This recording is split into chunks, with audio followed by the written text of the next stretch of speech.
couple days. So it all worked out in a little bit. I missed like 2 stories. So what we're going to do is in this specific video, we're going to cover them now. And with that being said, we're going to jump right into this first one. And that is the Indiana Fever front office. And just like I stated, man, we're going to jump into that story right now. So it all pretty much started over this Stephanie White situation. And let's pull it up right now, man. So shout out to Allison over on X. She was the one who kind of broke. The Indiana Fever organization faces scrutiny regarding its operational structure following revelations about player acquisition methods and organizational staffing decisions. Recent developments surrounding the signing of Kyra Lambert have exposed concerning gaps in the franchise's front office infrastructure. The controversy emerged during coaching staff interviews discussing Lambert's addition to the roster through a 7-day contract. Coach Stephanie White's comments about the player evaluation process revealed unexpected details about how the organization identifies and acquires talent. White explained that Lambert's preparation and study habits impressed the coaching staff, particularly her analysis of team systems and opponent tendencies. The guard's ability to quickly understand offensive and defensive schemes reminded coaches of previous successful additions to the roster. Shout out to Allison over on X. She was the one who kind of broke all of this down. So there was a situation, and we all know that they got this new player, Kyra Lambert, yesterday. So that is what kind of got everybody's eyes twinkling and glistening towards this whole front office. Listen to this. So now that you've seen her play a little bit and having started a little bit, what is it about her that makes the right fit? Well, I think number one, her preparation. From the initial phone call that Amber and Kelly had to, our conversations. She's been watching the team. She's studying what we're doing. However, the most significant revelation came when White discussed the player discovery process. She indicated that assistant coach Bria Turner played a crucial role in identifying Lambert as a potential target, utilizing overseas contacts and connections to gather information about the European-based player. This admission raised immediate questions about organizational structure and role definitions within the Fever front office. Turner's involvement in player scouting activities seems unusual given her primary responsibilities as an assistant coach focused on current team development and game preparation. White further elaborated that Turner's overseas network provided valuable insights into Lambert's professional experience and playing style. Former teammates and opponents offered evaluations that helped the organization assess Lambert's potential fit within existing systems. Studying how we've played opponents on both ends, what we've done to attack, what we've done on the defensive end. Reminds me a little bit of Ari when she came in and really already kind of had some of the playbook down. Her ability to get downhill. She's got some speed and quickness as well. So all of those things are what we need and what we miss without having Ari and sit on the floor. So now that you've seen her play a little bit. So that was one take. And I believe she had another one here. Yeah, this one here. The coaching staff's collective involvement in player identification extended beyond Turner's contributions. Other assistant coaches had previous familiarity with Lambert from amateur athletic union competition, providing additional perspective on her abilities and character. White described the approach as all hands on deck, suggesting the organization relies heavily on informal networks rather than structured scouting departments for player evaluation. This methodology raises questions about systematic talent identification and professional development processes. Documentation obtained from organizational filings reveals stark differences in staffing structure between the Fever and their sister organization, the Indiana Pacers. The NBA franchise maintains 8 dedicated scouting positions, while the WNBA team appears to have 0 official scouts listed in organizational directories. I believe she had another one here. Yeah, this one here. Makes the right fit. Well, I think number one, her No. preparation. Sorry. This one. From the yeah. Film study, is it calling other coaching connections? Okay, here we go. All the above, right? It's all the above. It's seeing film, watching clips, talking to contacts and connections. Bree and especially has been super helpful in this. She's got a lot of contacts overseas who have seen Kyra, for example, play a lot overseas. Teammates that she's had that are over there that played with her. Now, it was at that moment. This staffing disparity becomes particularly concerning given the Fever's recent financial success driven by increased merchandise sales and television ratings. The The organization has reportedly generated significant revenue increases, yet this windfall has not translated into expanded scouting infrastructure. The absence of professional scouting personnel forces the coaching staff to assume additional responsibilities beyond their primary duties. Assistant coaches like Turner must balance current team development with future roster construction, potentially compromising both functions. Analysis of other WNBA franchises reveals similar structural limitations throughout the league. Multiple organizations lack dedicated scouting departments, suggesting systemic issues rather than fever-specific problems. That are over there that played with her. Now, it was at that moment right there, everybody antennas went off. She said, Bree Turner actually discovered Kyra Lambert. Hold up, wait a minute. How the hell do Bree Turner discover a player? She's no scout. She's no recruiter. How the hell? She's supposed to be focusing on the season of bad she playing. But y'all got Bree Turner scouting players? What the? Let's let her finish. Hold on. Against her.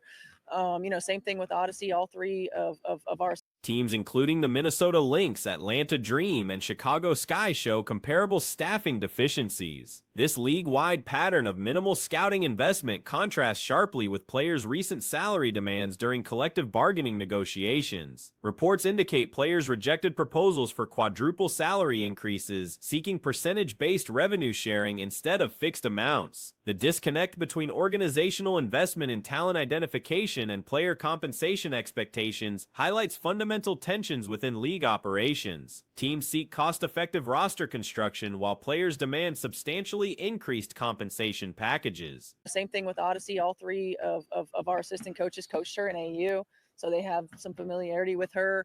So it really is all hands on deck in trying to get the best person possible to fit the need at the time. Has Kyra been on your radar previously? Like, has she been a name that came up earlier in this process? No. All hands on deck. She said all hands on deck. So then somebody shared this tweet with me yesterday, right? Somebody shared this with me, and Allie stated, this is another Allie. Current maximum salary structures around $200,000 annually could potentially reach $1 million under proposed increases. However, organizations operating without professional scouting departments may struggle to justify such expenditures without corresponding infrastructure improvements. The Fever's reliance on coaching staff for player identification represents a departure from professional sports norms. Successful franchises typically maintain separate scouting and coaching functions to ensure comprehensive talent evaluation and development systems. Turner's dual role as assistant coach and unofficial scout creates potential conflicts of interest and workload management issues. This is another Allie. It said, here's the staff directory of the Pacers and Fever as of November 2024. 2 months. Now, this is 2 months into the Fever offseason. Some of it's outdated, so keep that in mind. The Pacers have 8 scouts listed on their derogatory. The Fever has 0. You lying, bro. Pacers and entertainment. So this is, hold on. Her responsibilities to current players may suffer when attention focuses on external player evaluation activities. The organization's informal approach to talent acquisition may work occasionally, as demonstrated by Lambert's successful integration. However, systematic success requires professional processes that cannot depend on individual relationships and chance encounters. White's admission that Lambert wasn't on the radar previously further emphasizes the reactive rather than proactive nature of current roster construction methods. Professional scouting departments typically maintain extensive databases of potential targets across multiple leagues and levels. Pacers and entertainment. So this is, hold on, let's see here. So this is the paper. This is the paper right here, bro. Now I'm finna blow this all the way up for y'all. I want this blown all the way up. So this is the form right here, right? So let's skim through this thing and look for scouts. So I immediately see scouts right here. Now, this is for the Pacers. This is for the Pacers, right? So they got 1, 2, 3, 4, 5, 6, 7, 8 scouts. The timing of these revelations proves particularly damaging given ongoing discussions about league growth and professionalization. Organizations seeking increased revenue sharing and media rights deals must demonstrate corresponding investments in operational excellence. Fan and media reactions to the staffing revelations have been largely negative, with critics questioning ownership commitment to competitive success. The contrast between revenue generation and operational investment suggests misplaced priorities within the organization. Ownership group led by Herb Simon faces mounting pressure to address structural deficiencies that limit the franchise's ability to compete effectively. Bias, Kelsey Plum needs to stop trying to be funny. We've all seen, remember the popcorn thing? Like, I think it's one of those things where it's like, I think a lot of what Kelsey Plum thinks is going to be funny, it just does not hit well. Like, do you not remember this?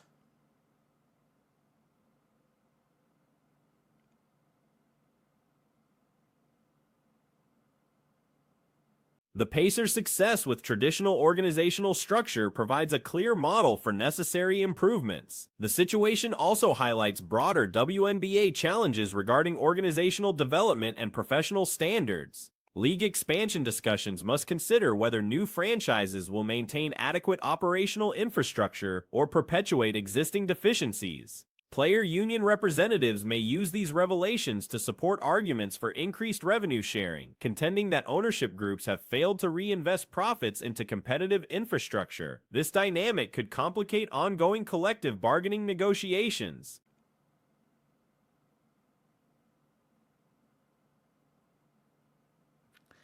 It just did not land well. The popcorn thing did not land well. And this joke 1,000,000% didn't land well either. People can run with it. And there's like another aspect when it's like you never even get a chance to explain it. You don't need to explain it. It was very clear.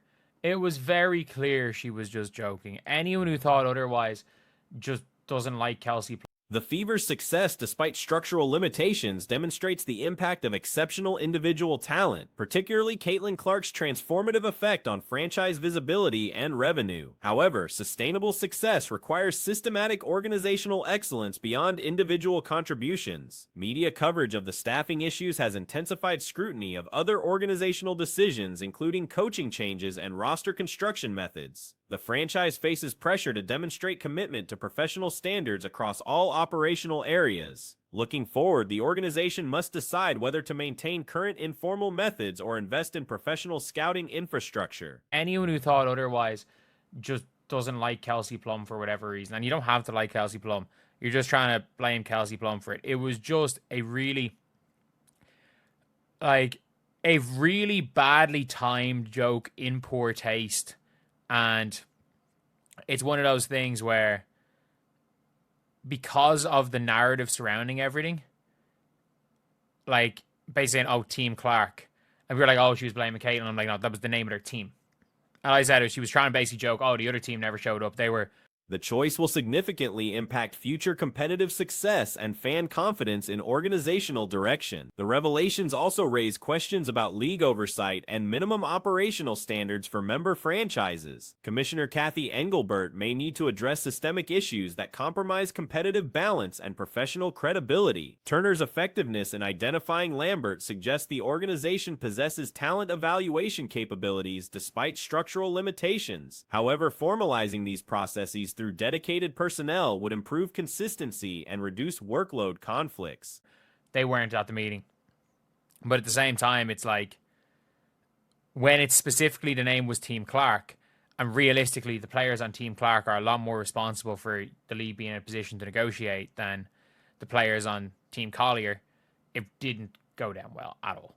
And you know what? Rightfully, it didn't go down well. It was not a great joke, lads. It was just not a great joke.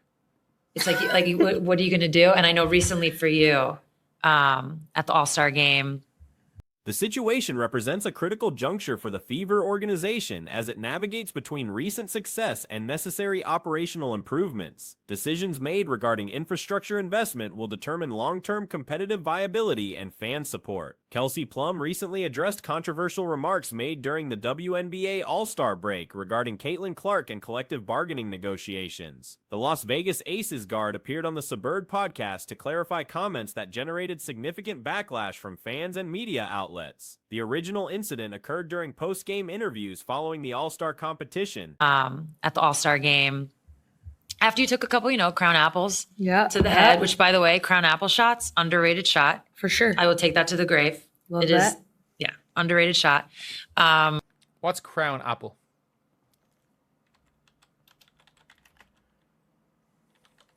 What is crown apple? Okay, you can buy it in England. It is a whiskey. It is a whiskey. Okay. I'm not that much of a drinker. Plum made reference to Team Clark not appearing at CBA meetings, which many interpreted as criticism directed toward Clark's involvement in union activities.